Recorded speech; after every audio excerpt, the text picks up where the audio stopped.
ನನ್ನ ಹೆಸರು ವಿಜಯ ಮತ್ತು ತಂಗಿ ಮೋಹಿನಿ.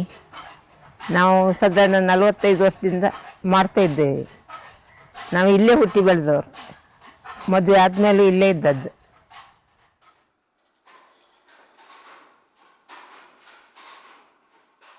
ನನ್ನ ಹೆಸರು ಸಂಜೀವ್ ಶೆಟ್ಟಿಗಾರ್ ಆ್ಯಂಡ್ ಸಣ್ಣ ಬಾಬ್ ಶೆಟ್ಟಿಗಾರ್. ನಾನು ಹುಟ್ಟಿದ್ದು ನನ್ನ ಅಜ್ಜಿ ಮನೆಯಲ್ಲಿ. ಆದರೆ ನಾನು ಬೆಳೆದಿದ್ದು ಶಿರುವ ಮಂಚಗಲ್ಲು ಕಳತ್ತೂರು ಅಂತ ಹೇಳಿ ಊರು, ಅಲ್ಲಿ ನಾನು ಇದ್ದದ್ದು. ಈಗ ನಾನು ಇಲ್ಲಿ ಕೆಂಚನಗೆರೆಯಲ್ಲಿ ಇದ್ದೇನೆ. 22 ವರ್ಷ ಆಯಿತು ಬಂದು. ನನ್ನ ಹೆಸರು ಸಾಧನ.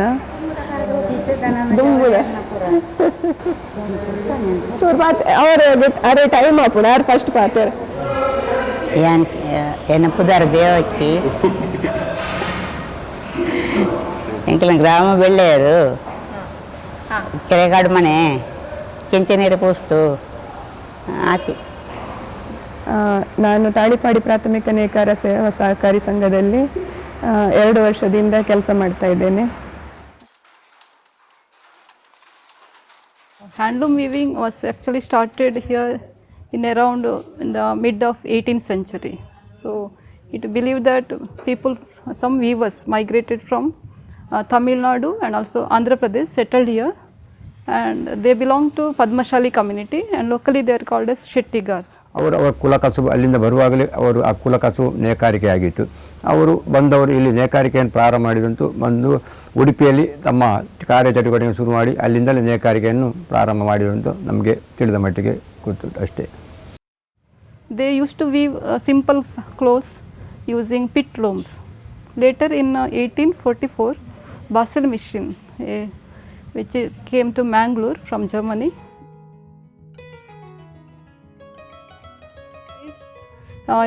introduced Malabar frame loom, which is a loom with the bench-like structure, sitting structure, and also they introduced fly shuttle.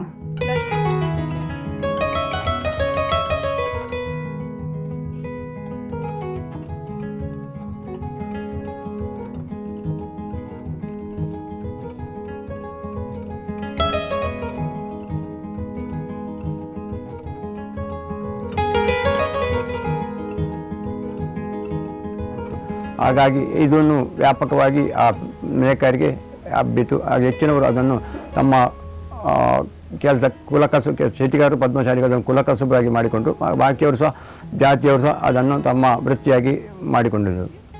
And once and it became one of the biggest industry next to agriculture, which provided jobs to the local people. At that time there are more than 10,000 families which were engaged in handloom weaving. Later, during the freedom movement, many cooperative societies were influenced by Mahatma Gandhi ji. Many cooperative societies formed here.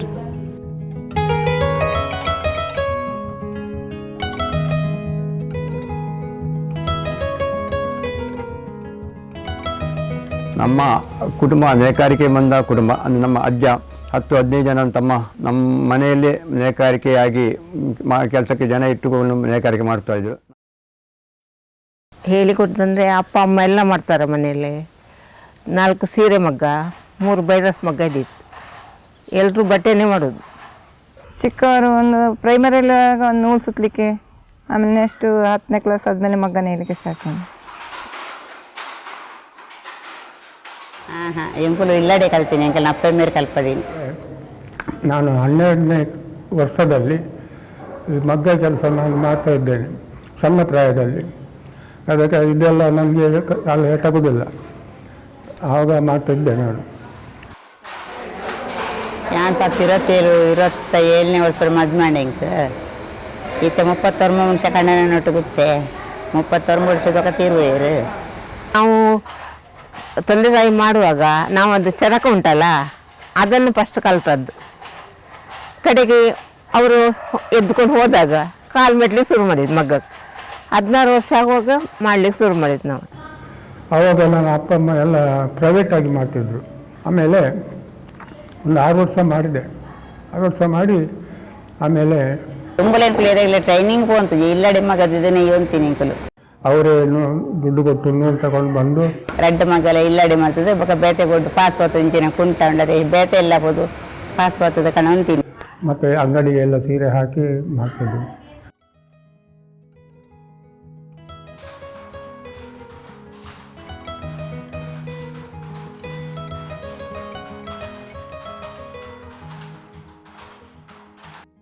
The Udupi saree is a GI tagged product. It is woven by the weavers of Dakshina Kannada and Udupi districts.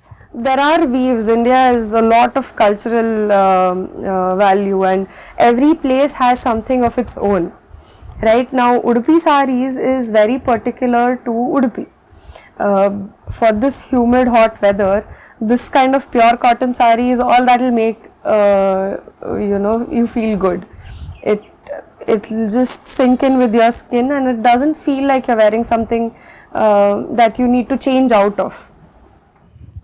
Udupi sarees are produced using Malabar frame loom, and it is they use 100% cotton yarns, single ply cotton yarns to produce the saree, and these weavers follow some special technique when producing the Udupi saree. In the design itself, Udupi saree comes in two designs: plain saree with the dark and brightest colored border and pallu, and this plain saree may have motifs or come without motif, and checkered saree which has a solid border.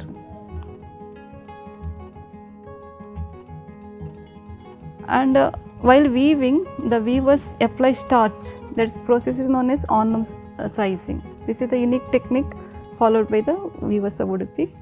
And also before there is another stage that to get, I said the pallu portion is brighter in color. To get a brighter color in the pallu, after warping stage and before weaving takes place, they dye the entire warp, they take the entire warp, fold them in such a way that pallu portion of all the sarees gathered together, and they dip only the pallu portion in the dye. And next, while weaving, when they insert a weft yarn of the same color, the pallu portion appears in darker color.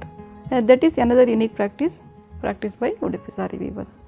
And also there is another beautiful design that is developed by these practiced by these weavers. I have not seen in any other kind of sarees this design. They weave pearl rib, it is called as pearl rib technique. So they weave dotted lines kind of structure on the pallu portion. So this gives a unique design to the pallu portion, and beautiful design. Each weaver has its own technique to do this, and they do it in a different way, and it gives a striking feature, I can say, of the Udupi saree.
ನಮ್ಮಲ್ಲಿ ಒಂದು ಕಾಲದಲ್ಲಿ 500ಕ್ಕೂ ಹೆಚ್ಚು ಜನ ನೇಕಾರಿಕೆ ಕೆಲಸ ಮಾಡ್ತಾ ಇದ್ದರು. ಅಂದರೆ ಈಗ 33 ಜನ ಈಗ ನೇಕಾರಿಕೆ ಕೆಲಸ ಮಾಡ್ತಾ ಇದ್ದಾರೆ.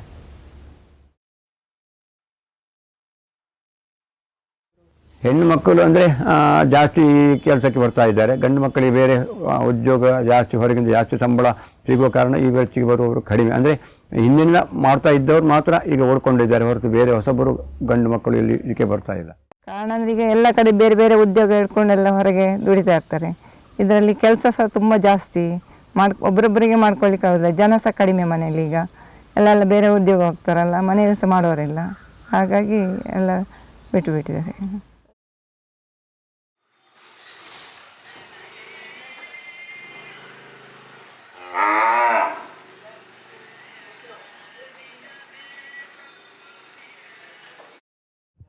When we first came, what we found that there were only a couple of weavers. So we in each societies, this society had only 8 weavers, and all of them are aged weavers.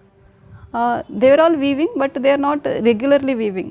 So the production of sarees were very less, and also these sarees were getting sold, but at very low price. ನಾನು ಇನ್ನೊಂದು 6 ವರ್ಷ ಕೆಲಸ ಮಾಡಿದ ಮೇಲೆ ನಾನು hotel ಕೆಲಸಕ್ಕೆ ಹೋದೆ. ಒಂದು 8-8.5 ವರ್ಷ ಆಯಿತು. 15 ವರ್ಷ ಹೋಟೆಲ್ ಕೆಲಸ ಅಂತ ಮೂಲೆ ಸೋಗತ್ತಡೆ. ಹೋಟೆಲ್ ಇಡೀ ಆಲ್ ರೌಂಡ್ ಪೂರ ಅಡಿಪುನ ಒರೆಸುನ ಟೇಬಲ್ ಕ್ಲೀನ್ ಪೂರ ಮಲ್ಪೊಂತೆ. ಮಕ್ಕ ಬಾರೆಲ್ಲ ಗ್ಲಾಸ್ ತೆಕ್ಕುನ ಟೇಬಲ್ ಕ್ಲೀನ್ ಮಲ್ಪುನ ಪೂರ ಪಿದಾಡಿ ಪೂರ ಆಲ್ ರೌಂಡ್ ಪೂರ ಮಲ್ಪೊಂತೆ ಅಡಿಪುನ ಒರೆಸುನ ಪೂರ. ತಾನೆ ಬೈಯಡ ಅಡಿಪೋಡು ಒರೆಸೋಡು, ಒಕ್ಕ ಮಧ್ಯಾಹ್ನದ ಅಡಿಪೋಡು ಒರೆಸೋಡು, ಒಬ್ಬ 5-5 ಮುಟ್ಟ ಇರ್ತೇವೆ, ಒಕ್ಕ ಪೋಂತೆ ಇಲ್ಲ.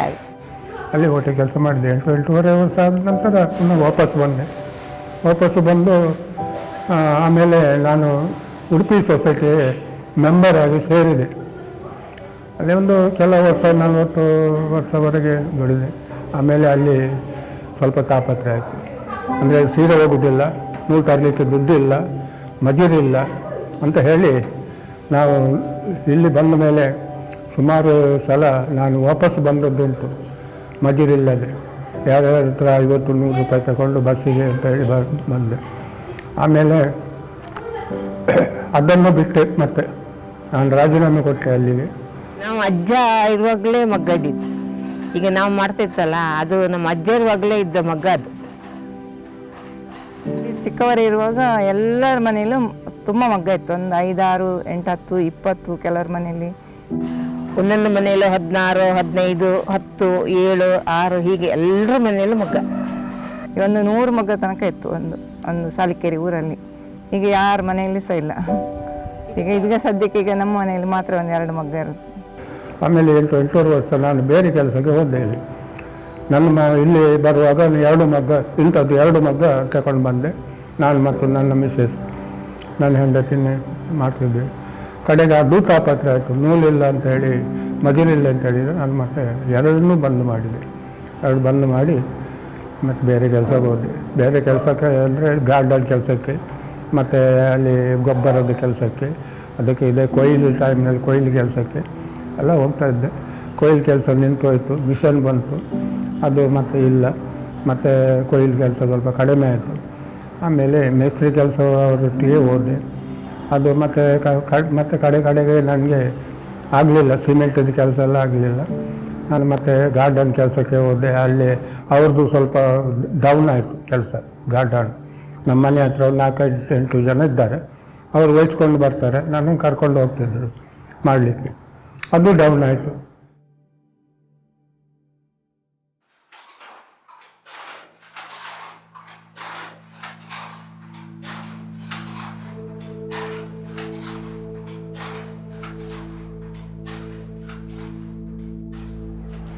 One of the main reasons that the demand was declining for Udupi sarees specifically is because the designs were still of a generation that has long passed us. People who come to buy sarees from me, sometimes one of the reactions that is common is, "Oh, my grandma used to have this saree." There was a time when there were more than 1,000 families right here that were weaving.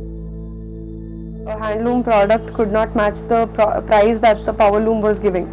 ವ್ಯತ್ಯಾಸ ಅಂದರೆ ಅದು automatic current ಇದ್ದು, ಅದು ಒಬ್ಬರಿಗೆ ಒಂದು 4 ವ್ಯವಸ್ಥೆ ನೋಡಲಿಕ್ಕೆ ಆಗ್ತದೆ. ಅವು ಏನಾದರೂ ಇಷ್ಟ ಆದರೆ ಅದನ್ನು ನಿಲ್ಲಿಸಿ ಸರಿ ಮಾಡಿ 4 ವ್ಯವಸ್ಥೆಯನ್ನು ನೋಡ್ತಾ ಇದ್ದಾನೆ ಅವನು. ಉತ್ಪತ್ತಿ ಜಾಸ್ತಿ ಆಗ್ತದೆ ಅದರಲ್ಲಿ. ಮತ್ತು ಒಬ್ಬರದ್ದು ಸಂಬಳ ಹೋಗೋದು 4 ಜನರಲ್ಲಿ ಬಟ್ಟೆ ಆಗುವಾಗ ಅದು ಆಟೋಮೆಟಿಕ್ ಎಲ್ಲ ಅದರದ್ದೇ ಒಂದು ಇದುಂಟು ಪ್ರಾಬ್ಲಮ್. ಇದು ಹಾಗೆಲ್ಲ, ಇದು ನಮ್ಮ ಕೈಯಲ್ಲೇ ಹ್ಯಾಂಡ್ಲೂಮ್ ಅಂದರೆ ಕೈಯಲ್ಲೇ ಕಸೂತಿ ಅಂತ, ಕಸೂತಿ ಕೈಯಲ್ಲೇ ಮಾಡೋದು, ಕರಕುಶಲ ಅಂತ. ಅದರಲ್ಲಿ ಕೆಲಸ ಮಾಡಿಕೊಂಡು ಜೀವನ ಮಾಡ್ಲಿಕ್ಕೆ ಆಗ್ತದೆ. ಮತ್ತೇನು ಉತ್ಪತ್ತಿ ಏನು ಇಲ್ಲ ಅದರಲ್ಲಿ, ಜೀವನವನ್ನು ಮಾಡ್ಬೋದು ಅಷ್ಟೇ. ಹೌದು, ಮತ್ತು ಏನಿಲ್ಲ ಅದರಲ್ಲಿ ಆಟೋಮೆಟಿಕ್ ಎಷ್ಟು ಬೇಕಾದರೂ ಮಾಡ್ಬೋದು. ಪ್ಲೇನ್ ಮಾಡ್ತಾರೆ, ಆಮೇಲೆ ಪ್ರಿಂಟ್ ಮಾಡ್ತಾರೆ, ಪ್ರಿಂಟ್ ಸೀರೆ ಮಾಡ್ತಾರೆ, ಪ್ಲೇನ್ ಮಾಡಿ ಪ್ರಿಂಟ್ ಸೀರೆ ಮಾಡ್ತಾರೆ ಅದರಲ್ಲಿ.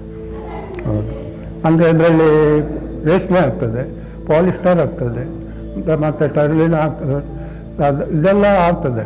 ಹತ್ತಿ ಬಟ್ಟೆದು ಸ್ವಲ್ಪ ಕಡಿಮೆ. ನಮ್ಮ ಹ್ಯಾಂಡ್ಲೂಮ್ನಲ್ಲೇ ಹತ್ತಿ ಬಟ್ಟೆಗೆ ವೇಷ್ಟಿ ಇದೆಲ್ಲ ಲುಂಗಿ ಎಲ್ಲ ಕೆಲವು ಹತ್ತಿ ಬಟ್ಟೆಗೆ ಜಾಸ್ತಿ ಹ್ಯಾಂಡ್ಲೂಮ್ನಲ್ಲೇ ಮಾಡ್ತಾರೆ ಅವರು ಕೆಲವು ಕಡೆಯಲ್ಲಿ. ಹೌದು. So the cost automatically changes for the product. So that was a factor, and people who are still weaving didn't have buyers. ಪ್ರಸ್ತುತ ಕಾಲದಲ್ಲಿ ಅಂದರೆ ಕೈಮಗ್ಗ ಉಳಿಬೇಕು ಅಂತ ಎಲ್ಲರಿಗೆ ಆಸೆ ಉಂಟು. ಅಂದರೆ ತರತಲಾಂತರದಿಂದ ಬಂದ ಅಂತ ಅದು ಕುಲಕಸುಬು, ಶೆಟ್ಟಿಗಾರ ಕುಲಕಸುಬು ಹೌದು, ಪಾರಂಪರಿಕ ಒಂದು ವೃತ್ತಿ ಹೌದು. ಅದು ಉಳಿಸುವುದು ನಮ್ಮೆಲ್ಲರ ಜವಾಬ್ದಾರಿಯೂ ಹೌದು.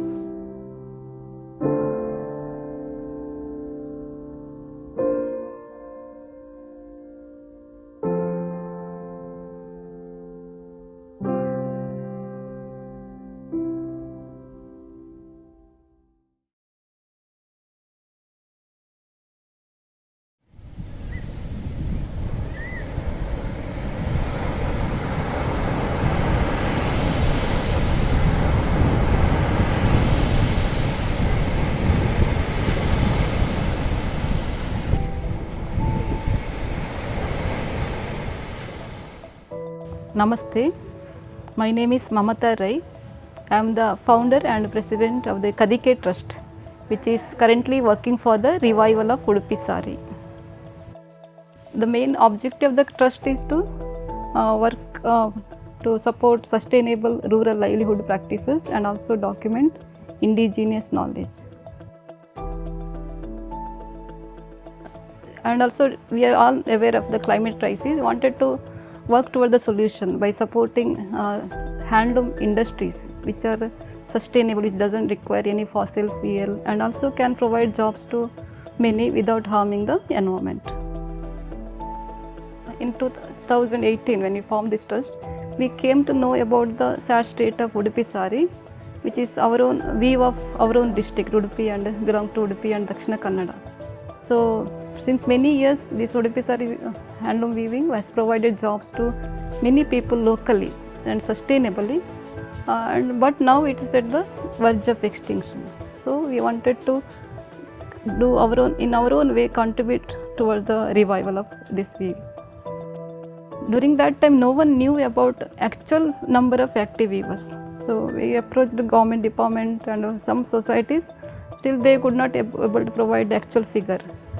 So personally we reached each and every weavers. ನಾನು ಆದಮೇಲೆ ಮನೆಯಲ್ಲಿದ್ದೆ. ಆವಾಗ ಈ ಕದಿಕೆ ಟ್ರಸ್ಟ್ನವರು ಇಲ್ಲಿ ಟ್ರೈನಿಂಗ್ ಅಂತ ಹೇಳಿ ಮಾಡಿದರು. ಟ್ರೈನಿಂಗ್ ಅಂತ ಮಾಡಿದಾಗ ಇಲ್ಲಿ ಟ್ರೈನಿಂಗ್ ಕೊಡೋದು ಯಾರು ಅಂತ ಹೇಳಿ ಸಮಸ್ಯೆ ಬಂತು ಅವರಿಗೆ. ಯಾರೂ ಇಲ್ಲ. ಈಗ ನಾನು ಒಬ್ಬ ಮನೆಯಲ್ಲಿದ್ದದ್ದು ಗೊತ್ತಾಯಿತು ಅವರಿಗೆ. ಮತ್ತು ಕರೆದ ಮೇಲೆ ನಾನು ಹೇಳಿದೆ, ಕದಿಕೆ ಟ್ರಸ್ಟ್ನ ಮೇಡಮ್ ಇದ್ದರು, ಅವ್ರ ಹತ್ರ ಹೇಳಿದೆ, ನನಗೆ 30% ಬರೋದಿಲ್ಲ, ನಾನು ಎಂಥ ಟ್ರೈನಿಂಗ್ ಕೊಡೋದು? ಇಲ್ಲ, ನೀವು 30% ಬಂದದ್ದನ್ನು ಹೇಳಿಕೊಡಿ, ಮತ್ತು ಅವರೇ ಕಲಿತಾರೆ, ಅವರೇ ಕಲಿತಾರೆ, ನೀವು ಗೊತ್ತಿದ್ದದ್ದನ್ನು ನೀವು ಹೇಳಿಕೊಡಿ ಅಂತ ಹೇಳಿದರು. ಕೈಮಗ್ಗದ ಭವಿಷ್ಯಗಳು ನಾವು ಈ ನಿಂತ ನೀರಾಗಬಾರ್ದು. ನಾವು ಬದಲಾವಣೆಯನ್ನು ಕಾಲಕ್ಕೆ ತಕ್ಕಂತೆ ಬದಲಾವಣೆ ಮಾಡಿದರೆ ಕೈಮಗ್ಗದ ಬಟ್ಟೆಗಳಿಗೆ ಈಗಲೂ ಡಿಮಾಂಡ್ ಉಂಟು. ಅಂದರೆ ನಾವು ಹಿಂದೆ ಖಾಲಿ ಸೀರೆಗಳನ್ನು ಮಾಡ್ತಾ ಇದ್ದೇವೆ, ಈಗ ಬೇರೆ ಬೇರೆ ಥರದ ಬಟ್ಟೆಗಳನ್ನು ಮಾಡ್ತೇವೆ. ಸೀರೆಯಲ್ಲಿ ಸಹ ಈಗ ಮುಂಚೆ ಅದು ಕೃಷಿಗೆ ಮಾತ್ರ ಮಗ್ಗದ ಸೀರೆಗಳು ಬಳಸ್ತಿದ್ರು, ಈಗ ಆ ಕೃಷಿ ಬಿಟ್ಟು ಅಫಿಷಿಯಲ್ ಕೆಲಸ ಟೀಚರ್ಸ್ನವರು ತುಂಬ ಜನ ಬೇರೆ ಬೇರೆ ಜನರು ಸ್ವಲ್ಪ ಎಜುಕೇಟೆಡ್ ಜನಗಳು ಬಳಸ್ತಾ ಇದ್ದಾರೆ. ಅಂದರೆ ಅವರಿಗೆ ಬೇಕಾದ ಹಾಗೆ ನಾವು ಸೀರೆಗಳನ್ನು ಮಾಡಿಕೊಟ್ಟ ಖಂಡಿತವಾಗಿ ಅದು ಸ್ವಲ್ಪ ಡಿಮಾಂಡ್ ಬಂದು ಮಗ್ಗದ ಸೀರೆಗೆ ಬೇಡಿಕೆ ಬರ್ಬೋದು ಅಂತ ಅನಿಸ್ತದೆ.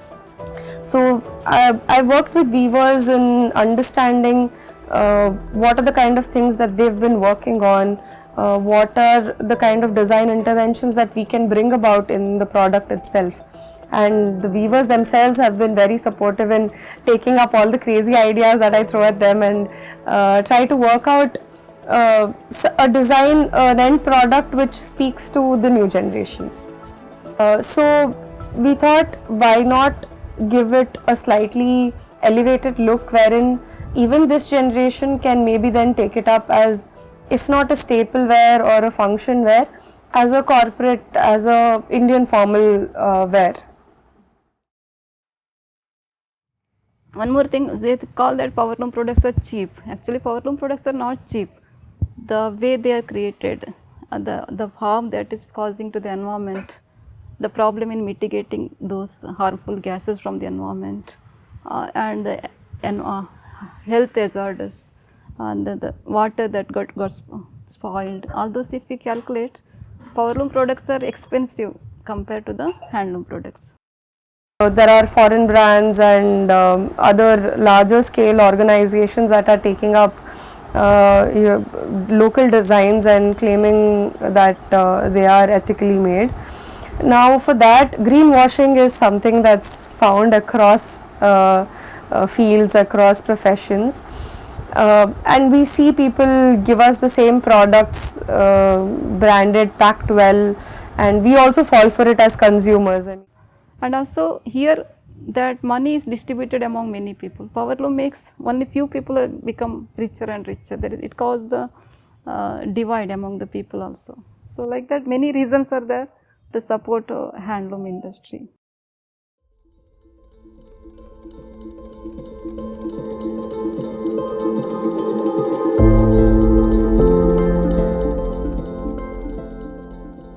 Yeah, it's like a artistic expression of the weavers. So whatever they observe, they say by observing what is happening in maybe some rangoli or by nature, they are inspired and create some of the weavers I can see, they always thinking about what to weave and what motive. They think in their head and do the design, craft sheet, and when it appear on the sari after weaving, they feel very happy about their creation. And also each the handloom products has the touch of human.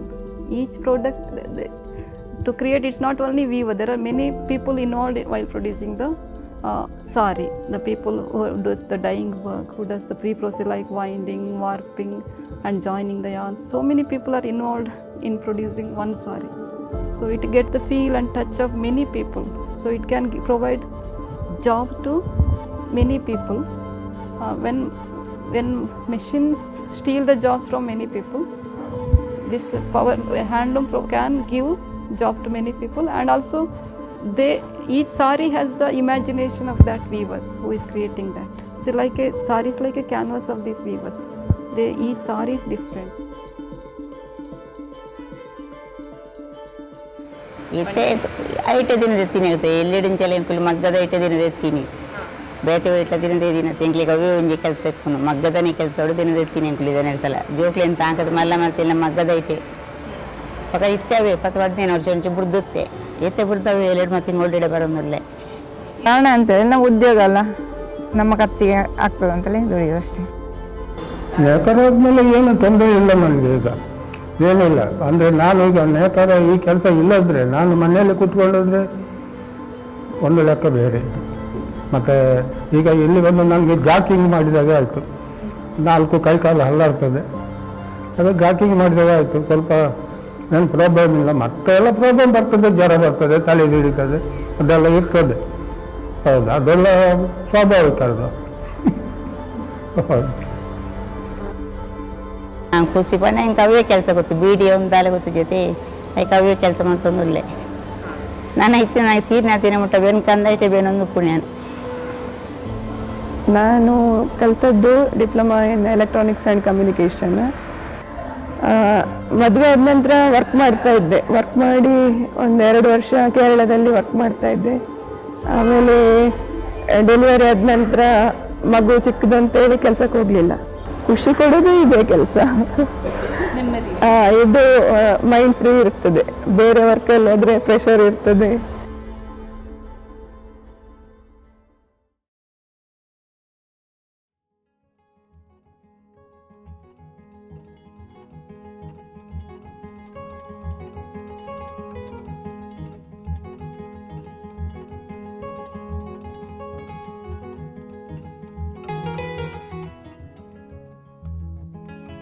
ನಾ ಅಭಿಪ್ರಾಯ ಕೊಡೋದಾದರೆ ಆದಷ್ಟು ಈಗ ನಮ್ಮ ಇದಕ್ಕೆ ಯುವಕರು ಯುವತಿಯರು ಎಲ್ಲ ಬಂದು ಅವರಿಗೆ ಸೊತ್ತು ಇಲ್ಲ ಇರುವುದುಂಟು ಬೇರೆ ಲೆಕ್ಕ, ಅಂದರೆ ಕಲಿತರೆ ಒಳ್ಳೆಯದು, ಕ್ರಮೇಣಕ್ಕೆ ಬೇಕಾಗ್ತದೆ ಅಂತೇಳಿ ನನ್ನ ಅನುಭವ.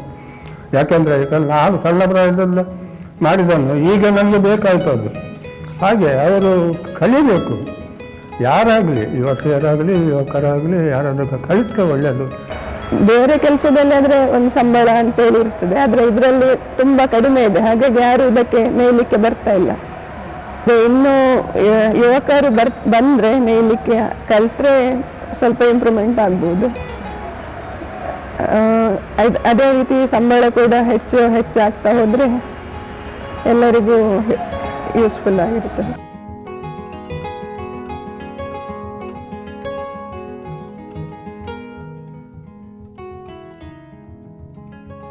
They are happy with the latest development.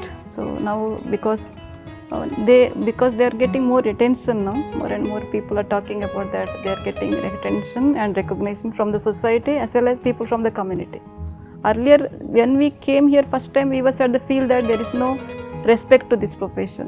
Some of them, one we was almost cried. He said even my own children, they don't come to looms set. But now the situation, now after this increased awareness and also the attention these weavers are getting, their family people are there. They were telling them parents to stop weaving. Why we are weaving at this age and all. But now they themselves are supporting them. They're telling them to continue. They are no problem now. They don't have any problem in continuing also. Many young women who were not working and those who were at home, they came to learn weaving. Initially their husbands have discouraged them from learning, but now they themselves are supporting them to continue. So they are able to earn some little extra money to their family, extra income to their family. So they are happy about their contribution. And new weavers know about the impact of their work to the climate.